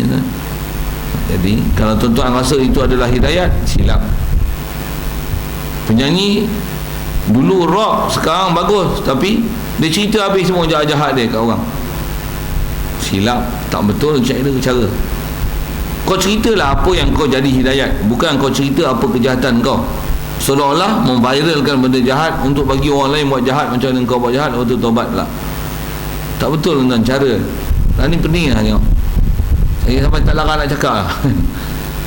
Pening lah. Komen Facebook apa ada, orang bukan kenal kita. Okey. Jadi wajib zati mutlak asal kita bicara ialah ada zat Allah Ta'ala. Allah bila kita ada, itulah mendalilkan adanya yang mengadakan kita. Yang mengadakan kita pasti ada. Alhamdulillah, kita dah mengiktikadkan yang mengadakan kita itu namanya Allah. Bila namanya Allah tu nama, bila nama mesti ada zat yang bernama itu. Yang kata bila ada Allah, maksudnya ada zat Allah. Dan bila ada zat Allah, mesti ada sifat Allah. Kerana zat pasti ada sifat, dan sifat takkan boleh ada melainkan sifat mesti ada di zat. Itu pun sipir juga yang ulama-ulama ahli sunnah wal jamaah dah bahas lama dah. Prinsip tentang masalah nama, zat dan sifat. So, bila sebut sifat dan nama, mesti sifat dan nama ada Tuhan punya sifat dan Tuhan punya nama. Tuhan punya sifat dan Tuhan punya nama itulah dipanggil zat. Kalau Allah pun Ar-Rahman Ar-Rahim itu nama. Siapa Tuhan punya dia? Iaitulah Zatullah. Zat Allah, maksudnya diri Allah. Allah tu nama dia. Jadi faham tu bila kita belajar bab ketuhanan, sabitkan Allah maksudnya mensabitkan zat Allah. Maksudnya Allah ni ada zat dia, dan Allah ni nama dia, dan ada sifat dia, dan ada af'al dia, dan ada asar dia. Pasal dia ada zat dia. Ada dia mesti ada sifat dia, dan ada dia mesti ada nama dia. Dan ada dia dengan ada zat yang mempunyai sifat, tentulah akan memiliki perbuatan. Betul tak? Bila ada perbuatan yang dia buat, tentulah ada kesan daripada perbuatan. Kita ni ialah asar dia, kesan perbuatan dia. Langit, bumi, matahari, kesan perbuatan dia lah. Maksudnya mestilah ada perbuatan dia, buat matahari, buat kita, buat bumi, buat langit, bumi. Jadi ini ialah asarullah. Tentulah ada af'alullah. Bila ada af'alullah, mestilah ada sifat Allah. Apa? Sifat kuasa. Sifat kuasa mesti sabit di zat dia. Zat yang mempunyai sifat kuasa, dan zat tu nama dia Allah. Ini pun satu format yang telah dibahas lama oleh ulama ahli sunnah wal jamaah. Istilah-istilah yang dipakai dalam bab untuk kita mengenal Allah Ta'ala. Yang memang siapa menafikan walaupun satu, bangang dari sisi sudut hukum akal. Betul tak? Bila ada Allah, ada zat Allah. Betul tak? Bila ada zat Allah, ada sifat Allah lah. Maksud apa? Bila ada zat dia, macam mana sabitnya nama dia, tentulah sabit sifat dia. Bila ada zat dia, ada nama dia, ada sifat dia, tentulah nama dia pun berdasarkan apa perbuatan dia. Betul tak? Jadi ada tak perbuatan dia? Tentu ada perbuatan dia. Yang tu yang dipanggil ada af'alullah. Ada perbuatan Allah. Bila ada perbuatan dia, bila dia jadikan, dia buat, laksanakan perbuatan dia, merupa, menjadi, mencipta, menghapus, merezeki, apa dan seumpamanya, segala sifat-sifat perbuatan dia, bila dia buat, tentulah ada kesan buat. Pasal dia saja yang boleh mengada daripada tak ada kepada ada. Mestilah ada asar. Jadi daripada Allah yang sabit zat, ada asarullah, sabit asar dia, sabit af'al dia, sabit sifat dia, sabit zat dia. Dan semua tu siapa? Hak Allah. Allah saja yang memiliki hakiki zat, sifat, af'al, asar. Makhluk kita pun ada zat, sifat, af'al, asar kita. Tapi apa yang ada pada kita adalah semua yang daripada Allah Ta'ala. Tiada yang kepunyaan makhluk, yang makhluk mempunyai kewujudan makhluk itu sendiri, yang istilahnya makhluk yang qiyam binafsih, makhluk berdiri sendiri, makhluk tak hajat pada makhluk. Tak ada. Semua makhluk mesti berhajat kepada Khalik. Makhluk mesti berhajat kepada yang menjadikan makhluk. Satu, zat kita ada. Pasal apa? Asalnya zat kita tiada, Allah yang menjadikan zat kita. Dan dengan bila dijadikan zat kita, ada sifat kita. Bila atas nama wujud muka bumi kita, ada kehidupan, ada nama kita, ada perbuatan kita. Bila ada perbuatan kita, nanti ada milik kita, nisbah kepada kita. Milik kita, nampak milik kita, milik Allah. Kat kita amanah. Perbuatan kita ke? Perbuatan Allah. Cuma kat kita dipanggil ariyatan. Lalu kat kita penamaan atas nama perbuatan kita. Kita solat, kita mengaji, kita mengajar, kita Nabi Rasul beri hidayat. Nabi Rasul beri hidayat atas rupa tengok, penamaan. Ya, Nabi mengajar, Nabi Rasul bagi hidayat hakiki Allah. Kita pun sama lah. Kalau Nabi Rasul pun menyentuh, kita pun sama sifat. Kita hidup, kita ada ilmu, kita melihat, kita mendengar. Itu ke kita? Tak, kita asal mayat, buta, pekak, bisu. Allah yang hidup, yang kita melihat, yang kita mendengar, yang kita memberikan kita keupayaan bercakap, berkata-kata. Yang berkata-kata sebenar siapa? Allah. Melihat sebenar siapa? Allah. Segala sifat kesempurnaan hakiki adalah Allah. Makhluk ni semua adalah sifat yang hanya dengan sebab dizahirkan pada zat kita nampak seolah kekitaan. Macam kita punya hayat kita punya ke? Kalau kita kata kita punya, tak kenal kita siapa Allah, siapa kita. Buta kita punya. Kita punya hayat. Dia yang beri, dia boleh ambil bila-bila. Bersedia tak kita nak balik? Dan balik nak bawa apa? Balik dengan kita, balik kita kenal dia. Kita beri apa hak dia. Apa yang hak kita kena mengaku hak kita. Apa yang hak kita kena mengaku. Apa yang diberi kat kita ni, semua tu ada amanah, pinjaman, laluan, penzahiran kat kita. Semua mesti pulangan kepada dia balik. Mesti istirdadil amanah. Dan macam mana diberi kat kita, sepatutnya itulah yang kita kena tadbir dan urus. Jangan menyalahi kehendak dia walaupun sekecil-kecil perkara. Yang ni yang kena faham bab hubungan makhluk dengan Tuhan. Kalau tak kita tak faham. Kalau tak kita dah rasa kita lah, ikut aku lah, sembahyang ikut orang Ta'ala, puasa ikut orang Ta'ala, mata ikut aku, telinga ikut aku, kemaluan ikut aku, melantak ikut aku, fikir ikut aku, duit ikut aku, dapat ikut aku, nak belanja ikut aku. Tapi zakat keluar juga, rok juga. Kepala otak kau, orang Ta'ala suruh rok ke? Jaga. Ini yang syarahan-syarahan sewil yang ada keliling kita. Saja saya usik-usik itu sikit. Pasal nak bicara tentang bila wajib, ada zat Allah Ta'ala, tentu wajib juga ada sifat dia, ada faal dia, ada asar dia. Kat makhluk ni apa? Tak ada satu pun atas nama hak kita, tapi semuanya daripada Allah Ta'ala. Zat kita dia bagi. Jadi sifat yang ada kat kita, dia zahirkan kat kita, nampak kat kita. Perbuatan nampak kita berbuat, milik nampak kita yang memilih. Padahal mati habis semua. Milik tak ada, perbuatan tak ada, sifat tak ada, zat kita pun hancur sikit dia makan tanah. Roh pun dia yang bagi jadi roh, dialah juga yang akan kembalikan roh tu kat kita. Apa ada kat kita? Minallah ilallah. Kita daripada Allah balik ke Allah. Itu kita. Yang ni yang nak kena kenal ni. Kenal lah tu iktiraf. Hidup kita ni mesti kita kenal kita ni minallah ilallah. Lalu tu minallah ilallah bukan hanya diiktiraf dalam majlis ilmu, tapi 24 jam.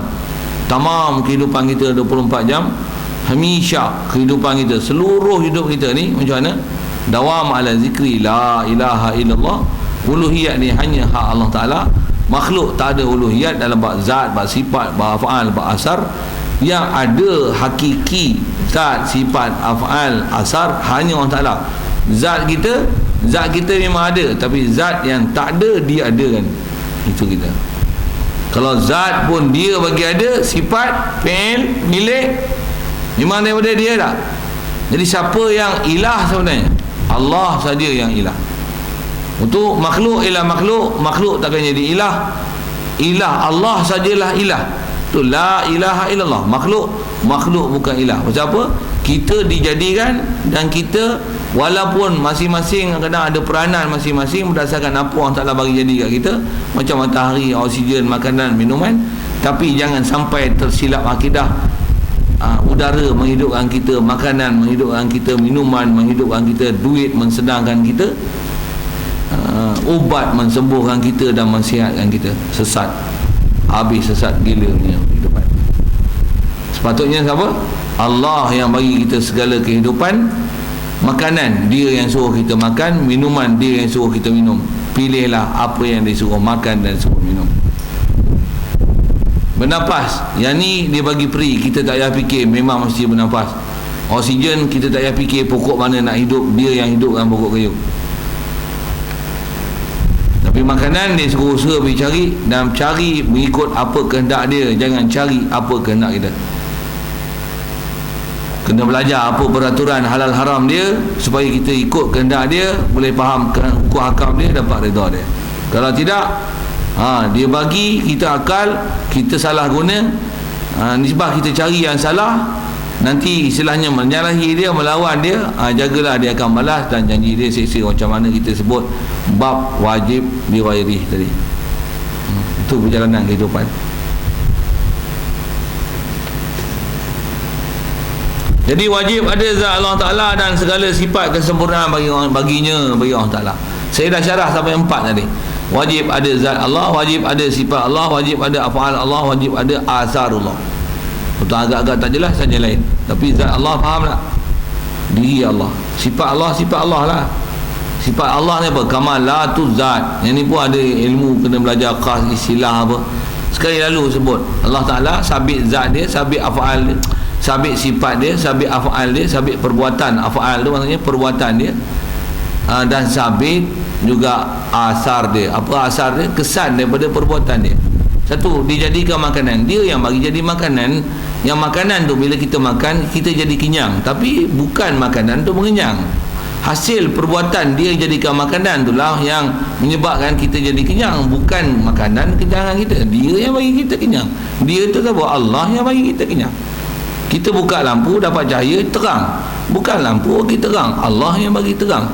Tapi peraturan dia bagi jadi lampu dia dengan filament dia datang daripada elektrik pun daripada air, turbin, pusing tenaga keupayaan, tenaga kinetik, pusing jadi tenaga elektrik kepada tenaga cahaya, pasang lama sikit dia panas, tenaga apa sikit, ilmu sains. Tuan-tuan tak faham, dengar je. Siapa bagi buat semua tu?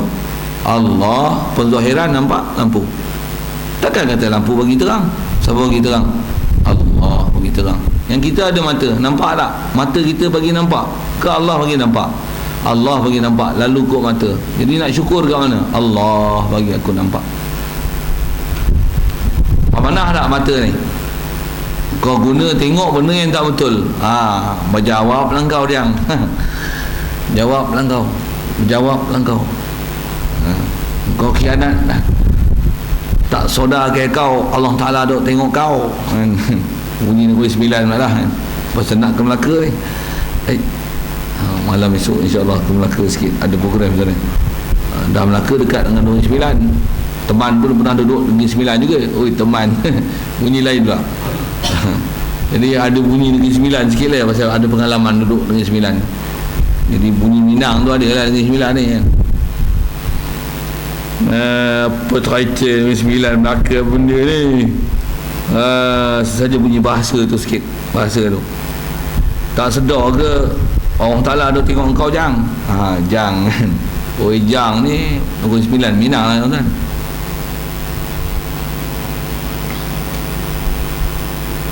Baik, dan yang keduanya dia sebut ialah wajib zati muqayyad.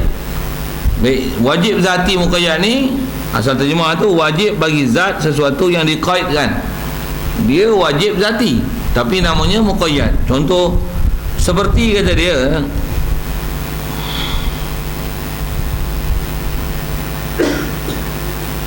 wajib sesuatu yang dikaitkan wajibnya selama ada zatnya juga. Contoh seperti penuh lapang bagi jirim itu selama ada zatnya. Cuma contoh dia beri itu bukan contoh yang berkaitan dalam bab-bab perkara hukum hakam Allah Ta'ala. Dia bab hukum akal betul.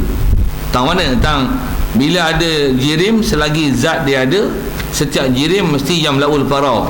Setiap matter dia mesti occupy space. Itu istilah sains lah. Susah tuan-tuan nak faham, saya sebut gini. Pasal saya ngaji tu tunggu dia ajar contoh zatil muqayyad ni yang dia wajib zati tapi muqayyad. Misalnya kita sebut Allah, maksud tu nama dia tentulah sabit zat dia. Dan mesti zat dia zat kamil, zat sempurna. Antara kesempurnaan dia tentulah apa segala sifat kesempurnaan pasti ada pada dia, yang tidak mungkin pada dia apa-apa nama sifat kekurangan. Contoh sifat kesempurnaan pada dia tentu dia hayat.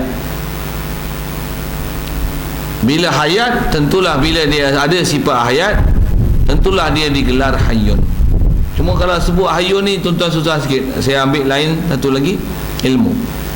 Allah Ta'ala antara zat dia, bila zat dia sabit, tentu sabit sifat dia. Antara sifat yang tak dapat tidak, mana boleh dinafikan sama sekali daripada zat dia, itulah sifat ilmu. Bila dia ada ilmu, alim tak dia? Jadi dia ada ilmu tak? Dia alim tak? Sabit tak ilmu? Sabit tak alim? Kenapa kata alim? Sebab ada ilmu. Tu wajib zati muqayyad. Pasal apa kata alim? Pasal ada ilmu. Boleh tak nafi alim kat dia? Boleh tak nafi ilmu dia? Tak boleh. Cuma ilmu dia zati mutlak, wajib zati mutlak. Pasal ada zat Allah Ta'ala mesti sabit ilmu dia. Bila dah ada ilmu, tentu digelar alim. Kenapa gelar alim? Kerana ada ilmu. Jadi kait alim dengan sebab ilmu. Macam mana kita sebut dia ni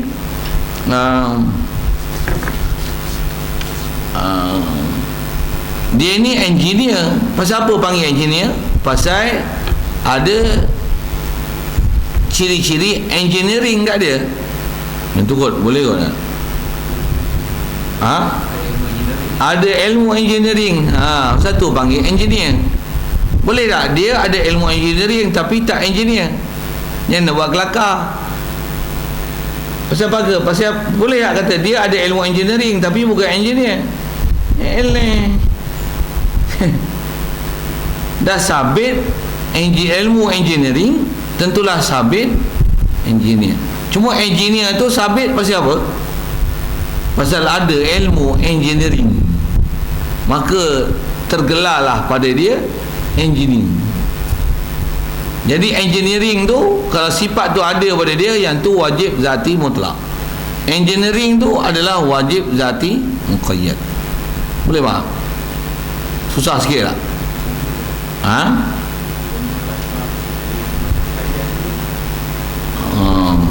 Yang tu pakaian. Tak kira dia tengok pakaian pula.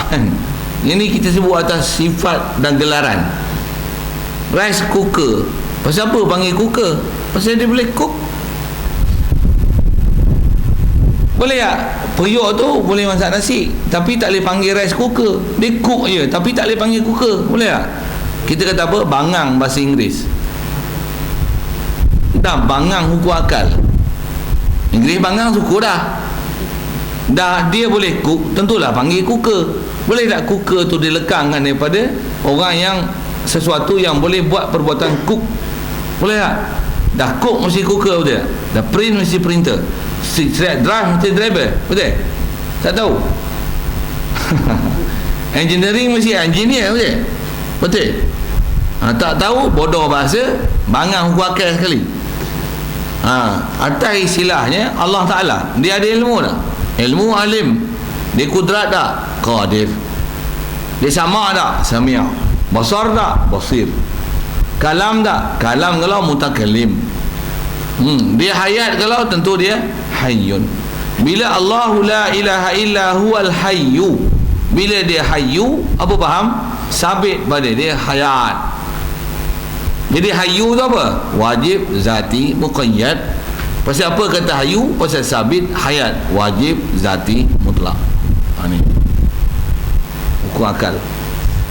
Jadi Allah Ta'ala kata wa huwas sami', dia lah Tuhan yang mendengar. Bila dia yang mendengar, dengar tak? Cuma mendengar tu gelaran yang mendengar. Bila dia yang mendengar, ada tak perbuatan dengar? Adalah. Ada perbuatan dengar, tentulah ada sifat dengar. Betul? Sifat dengar namanya sama'. Perbuatan dengar namanya yasma'u, sami'a. Kalau ada sifat mendengar, namanya as-sam'u. Ini ngaji bahasa Arab lah sikit. Cuma bahasa Arab, cara bahasa Arab macam mana pun mensabitkan sesuatu yang asalnya dengan bab sifat dan gelaran yang terhasil sebab sifat. Contoh tu ilmu jadi alim. Ilmu tu ialah wajib zati mutlak. Alim tu dipanggil wajib zati muqayyad. Tentu Allah Ta'ala bila dia Ar-Rahman, tentu ada sifat rahmah pada dia. Main mana rahmah tu? Kau kena ngaji bahasa lah sikit. Pasal tu bahasa Arab. siapa yang dia ni ada sifat caring, so he mestilah care something, betul tak? Saya dia caring. Orang yang ada sifat care tu panggil apa? Carer. Oh, kod tu tak pandai kot. Tuan-tuan nak panggil apa? Tolong saya bahasa Inggeris sikit, boleh? Tolong. Caring. Kalau cooking, cook. Cooker. Printer. Care. Carer lah. Bubur ni kata kita bahasa Inggeris pun sekerak jalan macam ni Tapi format tu tuan-tuan faham saya sebut apa kan? Boleh kan? Cuma di atas bahasa Inggeris kita yang boleh lah SPM tak adalah A+.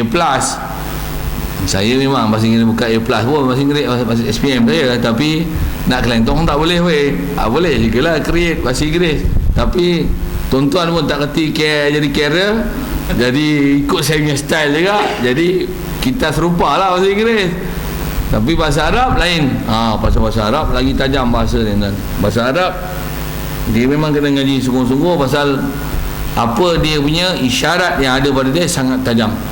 Satu orang salah, huwal hayyu. Bila hayyu sabit hayat.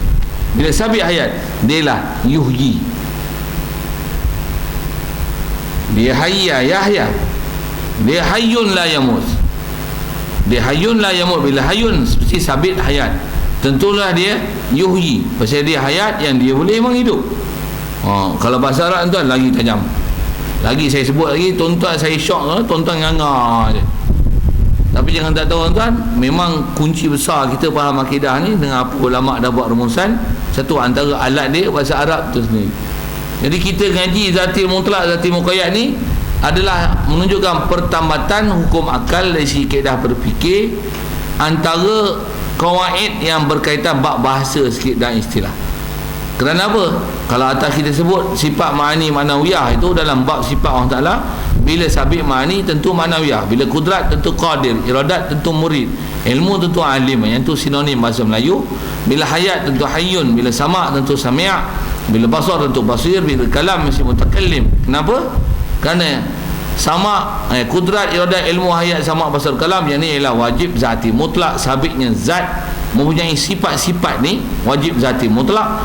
Bila wajib zati mutlak ni dah kudrat, iradat, ilmu, hayat, sama, basar, kalam, tentulah qadir, murid, mestilah hayyun, alim, sami', basir, mutakallim. Apa dia? Wajib zati mutlak. Silap, wajib zati muqayyad. Terus saya syarah macam tu, tuan boleh telan tak? Itu saya telan dengan rumusan dan formulasi lah. Kalau bawa ayat Quran terus, tuan boleh telan agak-agak. Tumpah je. Tuan kena ngaji bahasa Arab pula. Satu, ulama-ulama kita dia ajar bahasa Arab tu menjambi pasal nak memahamkan Al-Quran. Dia tak ajar khas bahasa Arab, pasal maksud belajar bahasa Arab bukan bahasa Arab tu sendiri. Tapi belajar bahasa Arab, pasal Quran tu kan bahasa Arab, hadis Nabi dengan bahasa Arab. Satu, faham bahasa Arab. Satu orang belajar bahasa Arab zaman ni tuan-tuan, dia belajar bahasa Arab untuk komunikasi je. Saya pun baru ni yang dipanggil kursus untuk KSSM, kurikulum sepadu sekolah menengah. Dulu kurikulum baru sekolah KBSM, KBSR, sekarang ada KSSR, KSSM. Sikitlah saya sebut. Dan KSM yang saya pergi baru ni, dia cerita tentang penjelasan mengenai bahasa Arab. Memang sekolah kebangsaan tuan-tuan, saya mengajar juga sekolah Arab saya, tapi saya ajar bukan untuk ajar SPM saja. Memang maksud untuk bagi faham akidah, faham Quran, hadis. Mereka ni kalau belajar SPM ke tuan-tuan, hatta staff, hatta pergi luar negara pun, kalau belajar bahasa Arab memang belajar bahasa saja, just to communicate only, untuk dapat kemahiran maharatul qiraah, maharatul istima', maharatul kalam, maharatul kitabah, untuk dapat kemahiran saja, bukan untuk iman dan tauhid, untuk takwa.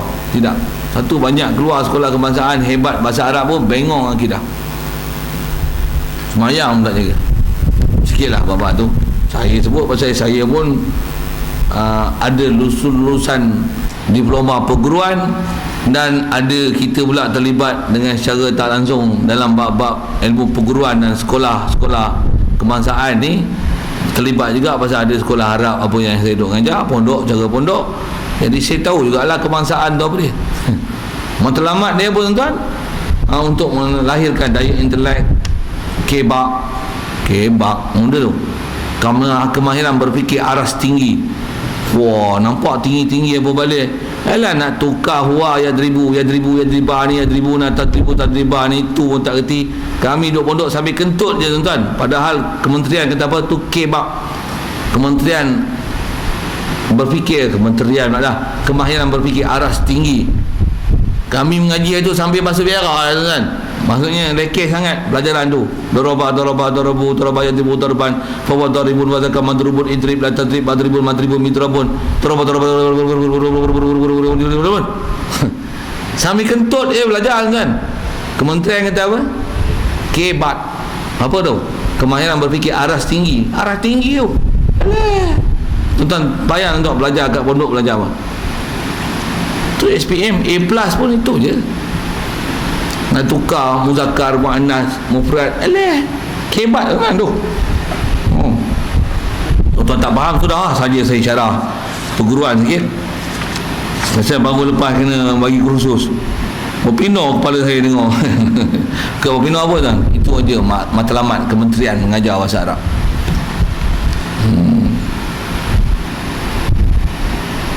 Saya memang duk ajar bahasa Arab, tuan-tuan lah tak boleh telan. Dan tujuan dan faham ni untuk faham mana wajib zati mutlak, zati muqayyad. Okey, cukup situ. InsyaAllah kita sama akan datang. Dan terbahagi pula mustahil itu kepada dua bahagi. Dia nak sebut pembahagian mustahil pula. Setelah dia habiskan bab wajib, masuk bab mustahil. Dan sekali lalu sebut macam ni, insyaAllah kita jumpa nanti. Cara pembahagian mustahil sama juga macam pembahagian wajib. Ada daruri, nazari, ada wajib dia, ada mustahil li ghairi li zati, ada zati mutlak, zati muqayyad. Bismillahirrahmanirrahim. Cepat dengan doa. Soalan kalau ada. Kalau ada. Sekitar apa dia sebut. Bismillahirrahmanirrahim. Allahumma nawwir qulubana min nuri hidayatika kama nawwartal arda min nuri syamsika wa min abada bi rahmatika ya arhamar rahimin. Warzuqna fahman nabiyyin wa hifdzal mursalin wa ilhamal malaikatil muqarrabin wa sallim tasliman ala jamil anbiya'i wal mursalin walhamdulillah. Assalamualaikum warahmatullahi wabarakatuh.